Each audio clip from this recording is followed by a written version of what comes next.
Of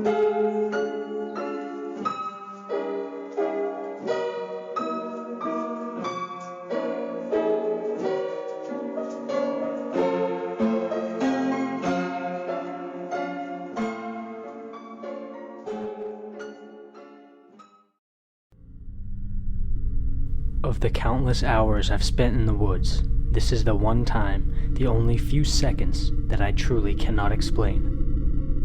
I do a lot of distance hiking when I can. Sometimes this means getting up early or staying out late in order to get as many miles in as possible. Sometimes walking in the pitch black with a low light headlamp gets spooky. I grew up in the woods of this one particular area. I've slept under the canopy of stars more nights than I can count. I've trekked thousands of miles on trails, riverbanks, lake shores, bogs, and creeks. I've also hunted plenty of game.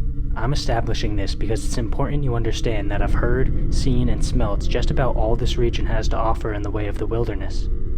My scariest experience happened at about 4:30 in the morning. It was late spring, so the first morning light wouldn't be visible in the treetops for another 30 to 45 minutes.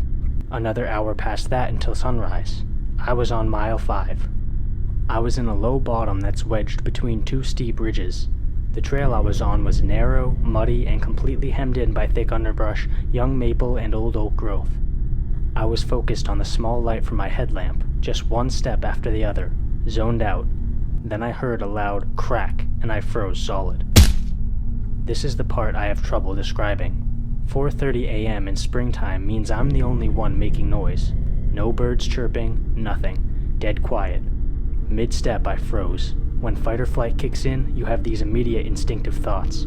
The thoughts that instantly flashed in my mind as I stood there balancing myself into silence was, if I hear that again, I'm turning around and I'm going back the way I came in a hurry. Why? Because that sound was not a branch breaking. It wasn't deadfall. It wasn't a widowmaker. I was damn sure I had just heard something intentional. Hearing it twice? Well, that meant get out of here. To describe it as best I can, it sounded like a decent-sized wooden stick being violently whacked against a smallish tree. In the past, when I've told this story, I've described the noise as explosive because it was so sudden and so terribly loud. I had the sense that it was about 50 yards directly in front of me. It was very loud and perfectly clear. Now, as I stood there, completely spooked, I realized the soon-to-be worst part of my situation. I knew where the sound came from, and I knew where the trail went. In about 30 yards, I was going to come to a 180-degree turn and start up the ridge going away from the creek. This meant, as soon as I got the courage to move towards the noise, I was going to have to turn my back to it to get up that ridge.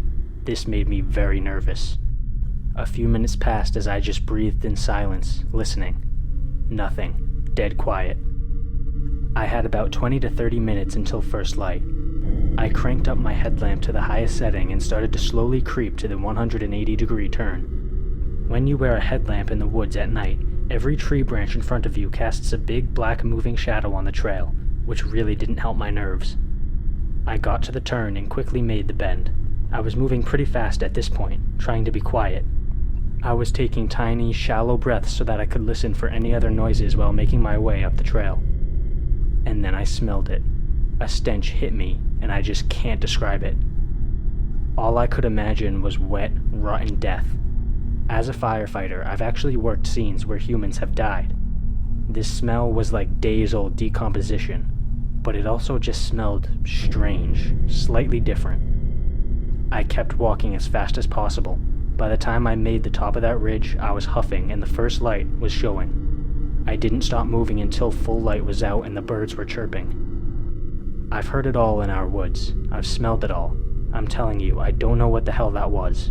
Deadfall, and especially leafed-out branches, make a lot of noise on the way down. I've heard that many times.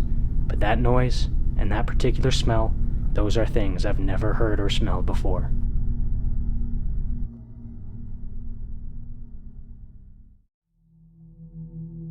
I was walking along a section of the Appalachian Trail with a couple of buddies when we happened across a bundle of sticks. The sticks were made into a figure, kind of similar to the ones from the Blair Witch Project. It was obviously placed there by someone as it was dead center in the middle of the trail, leaning against a rock. I thought it was pretty cool, so I grabbed it and put it in my backpack. We finished the hike and set up for the night in our camping spot. We were all pretty wiped out from the long day, so after dinner we retired to our respective tents and conked out for the night. The next morning, I was the first one awake, so I got up to make the coffee, and what do you think I found? An identical bundle of sticks to the one we had found, sitting atop the pile of charred wood from the previous night's fire. The first thing I did was check my backpack, and sure enough, the one I had picked up was still there. Each of my friends swore they hadn't put it there, and obviously I said the same. It was weird because we were all adamant about not putting it there, but I can never be sure one of them wasn't with the other two of us. The thing that messes with me the most is the bundle I found in the morning was almost an exact replica of the one we found on the trail earlier. I find it very hard to believe that one of the other guys could have made such a close replica without being able to model it after the one in my pack, and it's not as if either one of them would have placed the one on the trail beforehand for us to stumble upon, as it was far out in the middle of nowhere. I desperately want to believe that one of them pulled a prank on the other two of us, because the alternative scares the shit out of me.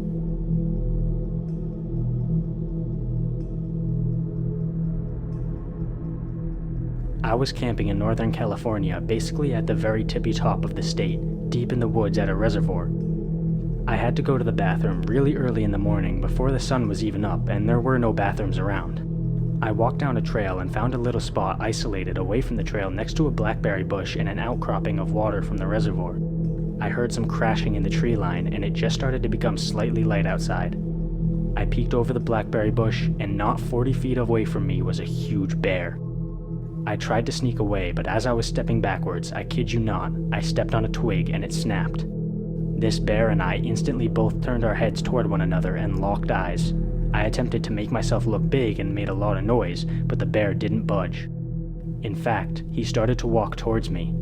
So many things were racing through my mind, the number one thing being that there was no way I was curling up into a ball and allowing this monstrously giant bear to f with me. So I crouched down as low as I could behind the blackberry bush so he couldn't see me, and I started running as fast as I could while crouching. My thought process was that if he couldn't see me run, maybe he wouldn't chase me. It worked. He pursued me around the bush for maybe 20 feet and then decided it wasn't worth it and allowed me to escape. That was one of the scariest experiences of my entire life, because I genuinely thought I was going to be the breakfast for this bear.